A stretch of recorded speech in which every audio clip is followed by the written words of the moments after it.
Hello everyone, నా పేరు Ramana Bhupathi, quality thought founder. చాలామంది కెరీర్ గైడెన్స్లో అడుగుతున్న క్వశ్చన్ ఏంటంటే, ఎంబీఏ చదివాను నేను, బట్ ఎంబీఏ చదివి ఐటీ జాబ్ చేయాలనుకుంటున్నాను. 2025లో ఎంబీఏ బ్యాక్గ్రౌండ్ నుంచి వచ్చే వాళ్ళకు ఏ ఐటీ కోర్సెస్ నేర్చుకుంటే బాగుంటుంది? సో మీరు ఎంబీఏ చదివిన వాళ్లకు కొన్ని కోర్సెస్ చెప్తాను నేను మీకు. ఈ కోర్సెస్ మీద ట్రై చేస్తే మీకు జాబ్ వచ్చే అవకాశాలు చాలా ఎక్కువ ఉంటాయి. జనరల్గా ఏంటంటే కొంచెం కోడింగ్ తక్కువగా ఉండాలి అనేది వాళ్ళు ఎక్కువ ప్రిఫరెన్స్ కింద ఉంటుంది నా అబ్జర్వేషన్ ప్రకారం. సో ఎంబీఏ చదివి కోడింగ్ తక్కువగా ఉండాలి అనుకున్నప్పుడు బిజినెస్ అనలిస్ట్ అనే కోర్సుని ఎక్కువగా మీరు ప్రిఫర్ చేయొచ్చు. ఈ బిజినెస్ అనలిస్ట్ ఏం చేస్తాడంటే, క్లయింట్ ప్రాబ్లమ్ స్టేట్మెంట్ అర్థం చేసుకుని, క్లయింట్ బిజినెస్ అర్థం చేసుకుని, క్లయింట్ డొమైన్ రీసెర్చ్ చేసి, క్లయింట్ ప్రాబ్లమ్ స్టేట్మెంట్ని ప్రాపర్ రిక్వైర్మెంట్ డాక్యుమెంట్స్ కింద కన్వర్ట్ చేసి, సో ఆ రిక్వైర్మెంట్ డాక్యుమెంట్స్ని డెవలప్మెంట్ టీమ్కి, టెస్టింగ్ టీమ్కి ఎక్స్ప్లెయిన్ చేసి, ఈ డెవలప్మెంట్ అండ్ టెస్టింగ్ ప్రాసెస్ని రివ్యూ చేసుకుంటూ, సో కస్టమర్ యాక్సెప్టెన్స్ టెస్టింగ్ చేయడం, ఇలాంటివన్నీ కూడా బీఏ చేస్తాడు. సో ఎవరైతే ఎంబీఏ బ్యాక్గ్రౌండ్ నుంచి వస్తారో మీకు బిజినెస్ అనలిస్ట్ అనే కోర్స్ బాగుంటుంది. దీనిలో జాబ్స్ ఉన్నాయి, ఫ్యూచర్ కూడా బాగుండే అవకాశం ఉంది.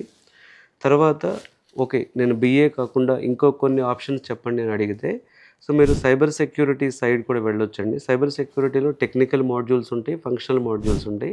సైబర్ సెక్యూరిటీ ఫంక్షనల్ మాడ్యూల్లో కూడా కోడింగ్ తక్కువే ఉంటుంది. సో సైబర్ సెక్యూరిటీలో టెక్నికల్ అనేది మీకు కొంచెం హెవీగా అనిపించవచ్చు, కానీ cyber security functional modules try చేయొచ్చు.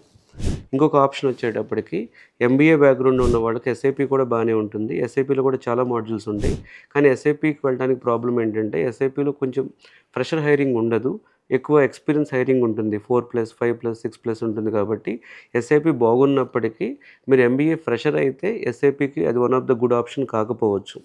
ఫోర్త్ది సాఫ్ట్వేర్ టెస్టింగ్ ఉంటుంది. సాఫ్ట్వేర్ టెస్టింగ్లో కూడా సో మీకు ఎంబీఏ బ్యాక్గ్రౌండ్ ఉన్న వాళ్ళని బాగానే హైర్ చేస్తున్నారు ఈ మధ్య ట్రెండ్ ప్రకారం.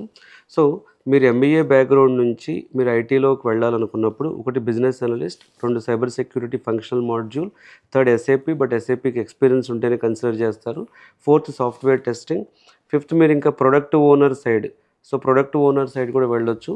ఇలాంటి 5 కోర్సెస్ మీరు సెలెక్ట్ చేసుకుంటే, ఇందులో ఏ ఒక్క కోర్స్ సెలెక్ట్ చేసుకున్నా మీకు జాబ్ వచ్చే అవకాశాలు ఎక్కువ ఉంటాయి. సో మీరు ఎంబీఏ ఫ్రెషర్గా ఉండి, ఒకవేళ మీకు కెరీర్లో ఎటు వెళ్ళాలి, ఐటీ సైడ్ వెళ్ళే ఇంట్రెస్ట్ ఉండి, కెరీర్లో ఎలా వెళ్ళాలన్న డౌట్ ఉంటే, so quality thought every Saturday career guidance programme conduct చేస్తుంది.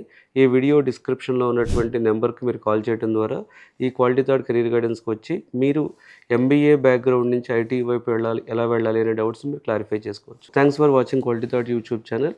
మీ సర్కిల్లో ఉన్న ఎంబీఏ వాళ్ళకు ఈ వీడియో యూస్ఫుల్ అవుతుంది అనుకుంటే తప్పకుండా షేర్ చేయండి. Thank you.